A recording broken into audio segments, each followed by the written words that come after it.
Maraming salamat, Sister Belen, sa napakagandang pagbabahagi tungkol sa puso. Ano po?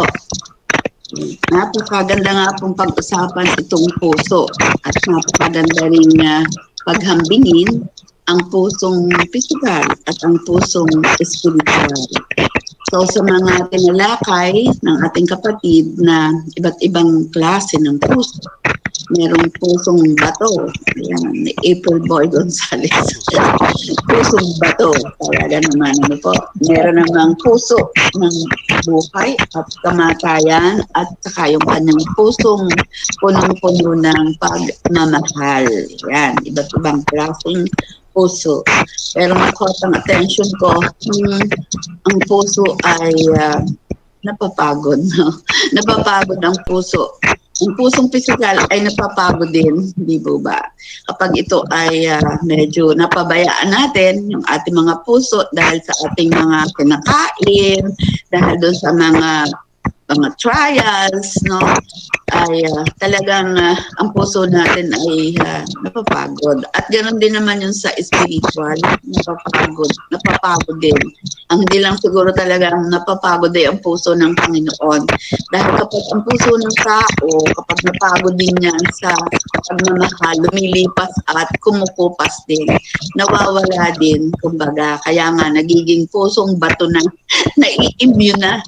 No? Sabi nga, nai-immune na yung puso natin. Kumbaga, dalang-dala ka na, wala na. Diba? 1, 2, 3, 4, 5 na mga pagkakamali ng isang tao sa'yo, parang wala na. No? Parang nawala ng lahat. Yun. Pero ang sabi ni Lord, hindi dapat na ganoon, maging ganoon yung ating mga puso. No? Kaya nga, unconditional dapat yung pag-ibig na ibibigay natin. Para sa ganon, hindi kumukupas, no? Hindi nawawala. Pero ordinarily and normally, sa bawat isa ay kumukupas, no? At nawawala din. Nawawala ng buhay. Parang ganun din yung physical natin. Kapag nababalahat, ano siya, pagkakon ay titigil na nga yun ng pagtibok, no? Okay. So parang-pareho, no? Parang-pareho din ng puso ng tao talaga kung titingnan natin paghahambingin. Yan. Tukol naman doon sa meron ding nasabi si Sister Belen, yung ang nakakaalam lamang ng ating puso ay ang ating Panginoon. Yan. Kahit tinagutago natin, no? Pero mayroong kasabihan kasi walang lihim na hindi nabubunyag. No, merong pagminsan, ikaw na lamang pala ang hindi nakakaalam, pero alam na ng buong barangay. Diba? Merong mga pagkakataong gano'n na sabi, ay, yung isang tao pala ay merong mga itinatago.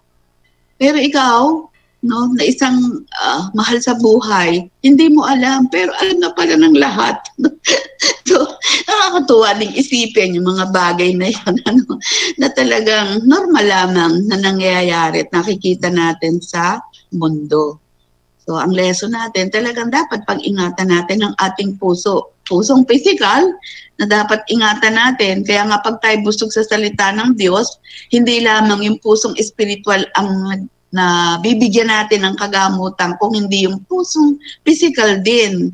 Di ba? Kasi hindi natin masyadong dadamdamin kung ano man yung mga nangyayari sa ating buhay. So, ibig sabihin, hindi tayo ma-stress. Stress-free tayo pagka tayo busog sa salita ng Diyos. Kasi magaan nating tatanggapin kung ano man yung mga dumarating na yon sa ating buhay.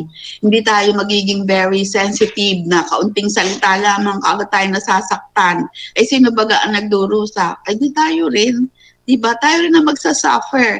Kaya yung mga kaunting-kaunting salita, dapat hindi na natin yun bibigyan ng masyadong pagtutuunan ng pansin. No? Minsan kasi, yung slip of the tongue na sinasabi, diba? Na meron naman kasing mga tao na mga tactless. Kung ano na lang, hindi na iniisip ang mga sinasabi. Kung ito baga ay nakakasakit sa kapwa. No? Iba't iba nga ang ugali ng tao. Merong masyadong sensitibo, Di po ba masyadong masasakitin na kaunting salita lamang, akala mo lagi na lamang ay siya ay nasasaktan, yung mga ganon. Meron namang immune na, kahit anong sabihin mo, hindi pa rin nasasaktan. Kulang na lang talaga, minsan diretsuhin mo na talaga, ay hindi pa rin, no? So maganda yung mga taong gayon, no? Para nang sa ganon ay talagang, kumbaga, nadadala yung lahat ng bagay. Pero siguro deep inside din, ako hindi kasi ako ganun. Ako kasi talagang lumaking sensitibo din, no, na gano'n na, yun nga lang, na-overcome ko siya dahil sa Word of God. Pero yung sa sarili ko, talagang sensitibo ako na yung mga kaunting bagay na nafe-feel ko agad yun, na masama agad yung nararamdaman ko. Pero kailangan i-overcome dahil pag hindi mo nga in-overcome, ikaw kasi ang magdurusa, no? Ikaw din ang maaapektuhan, kaya hindi dapat na ganoon. So, dapat sa atin ay kilala natin ang ating mga sarili para nang sa ganun, alam natin kung paano natin gagamutin yung mga karamdamang yun na emosyonal na siyang pinakamahirap gamutin. Di po ba? Sabi nga ay, ang financial, yan yung pinakamagaan na problema. Pero pagdating sa emosyonal, yun ang pinakamabigat, yung pinakamahirap. Kaya talagang ang puso, no, ang puso ay palaging ingatan. Ayun lang po ang may dadagdag ko at pakinggan po naman natin yung mga mananalangin ngayon kung anong masasabi po nila. Good morning po. Magandang umaga po. Ako po ay may acronym. May iksi lang. Puso. Puso. Puso ko ay ingatan upang di malayo sa iyo, aking mahal. May Panginoon yon, aking mahal. Tarantula po puso ko ay ingatan upang di malayo sa iyo, Panginoon, o mahal. Sa iyo ay ilalaan, oras ko araw-araw. Yan po. Maiksi lang po. Talaga pong napakaganda ng mensahe na ibinigay ng ating kapatid ngayong mga araw ng mga puso. Salamat po. Morning po. Kumusta po ang inyong mga puso? Nagmamahal. Ito ba ay bato? Mamon? So, puso na lang din po ang sasagot. So, kagaya ni Sir Medi, meron din po akong acronym. Maigsi lang. So, puso. Puro puso tayo ngayon. Puso, letter P. Pag-ibig sa Diyos at kapwa.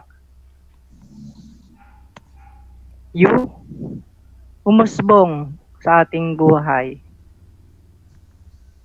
Umusbong sa ating buhay. S. Salamat sa Diyos at tayo ay may puso. O. Oras-oras ay magmahal. So napakahalaga nga po na tayo ay may puso. Napakabuti ng Diyos at napakagaling ng Diyos dahil sinakapan tayo. Paano kaya kung naisip ba natin kung walang puso tayo inside? Siguro ang laking kulang dahil wala tayong emosyon. Wala tayong pakiramdam at hindi tayo marunong magmahal dahil ito ay ang pagmamahal at pag-ibig ay nagmumula talaga sa puso. Yung kanina, yung sabi, love your enemy, sabi ni Mr. Bilen, siguro wag na lang tayo makipag-away kasi mahirap mahalin yung enemy So, wag na lang tayo makipag-away. Kasi ang hirap nang mahalin kung may enemy tayo, di wag na lang nating iwasan natin para yan ang mahirap gawin Mahirap ang mahalin ang isang tao na hindi naman talaga kamahal-mahal. Pero yun ang command ni Lord wala tayong magagawa doon. So dahil sineselebrate nga po ang